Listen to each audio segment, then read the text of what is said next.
পরবর্তী সময়ে শ্রমিকদের যে সংগ্রাম এবং ছাঁটাই বেতন না পাওয়া এবং একই সাথে নানা ধরনের নিপীড়নের যে সম্মুখীন হওয়া সেটি খুবই অপ্রত্যাশিত।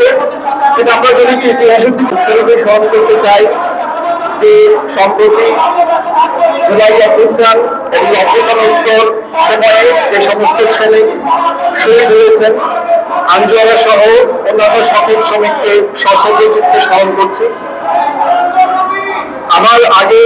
যে বক্তারা বিভিন্ন বিষয়ে বলে গেছে, আমি সেই বিষয়গুলো পুনরাবৃত্তি করতে চাই না, কিন্তু সেই বিষয়গুলোকে আমি জোর দিয়ে বলতে চাই যে আমরা বর্তমানে এমন একটা সময়ে বসবাস করছি যখন বাংলাদেশ রাষ্ট্র ব্যবস্থা, রাষ্ট্রের সাথে নাগরিকের সম্পর্ক, নাগরিকের অধিকার এবং পুনর্বিন্যাস পুনর্গঠনের কাজ চলছে। আমরা দেখেছি জুলাই গণঅভ্যুত্থানে যে বিপুল সংখ্যক মানুষ নিহত, শহীদ হয়েছেন, আহত হয়েছেন, তার দুই তৃতীয়াংশের বেশি মানুষ শ্রমিক শ্রেণী থেকে উঠে আসা এবং জুলাই যে গণঅভ্যুত্থান হয়েছে সেটি গণঅভ্যুত্থান হয়ে ওঠার পেছনে শ্রমিক শ্রেণীর আত্মত্যাগ ও অংশগ্রহণই সেটা গণঅভ্যুত্থান হয়ে উঠেছে। সেই ক্ষেত্রে বর্তমান ইন্টারিম গভর্নমেন্ট এবং অন্যান্য সংশ্লিষ্ট পক্ষ সমূহের কাছে এটাই প্রত্যাশিত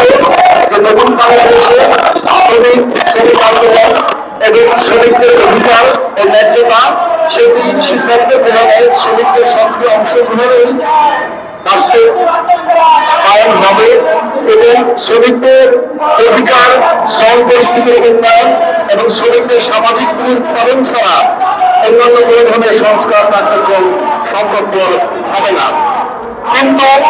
জুলাই অভ্যুত্থান পরবর্তী সময়ে শ্রমিকদের যে সংগ্রাম এবং ছাঁটাই বেতন না পাওয়া এবং একই সাথে নানা ধরনের নিপীড়নের যে সম্মুখীন হওয়া সেটি খুবই অপ্রত্যাশিত। কিন্তু আমরা যদি ইতিহাসের দিকে দেখি তাহলে 1990 যে গণঅভ্যুত্থান সেখানে শ্রমিকদের যে অবদান, 1971 যে মুক্তিযুদ্ধ সেখানে শ্রমিকদের যে অবদান, 60 দশকের শ্রমিকদের অবদান এবং আরো পিছনে গেলেও দেখি যে বাংলাদেশ যে বিভিন্ন ক্রান্তি লগ্নের মধ্যে দিয়ে গেছে এবং যে সমস্ত পরিবর্তন সূচিত হয়েছে প্রতিবারই শ্রমিকদের অনস্বীকার্য অবদান আছে, কিন্তু প্রতিবারেই শ্রমিকদেরকে প্রান্তিক হয়ে যেতে হয়েছে যখন ওদের সময় এসেছে। বর্তমান বাংলাদেশে শ্রমিকদের এই অদৃশ্যকরণ প্রক্রিয়া কিংবা এই প্রান্তিকরণ প্রক্রিয়া আর হবে না, এটাই আশা করছি। এবং একই সাথে যেটা দেখা প্রয়োজন যে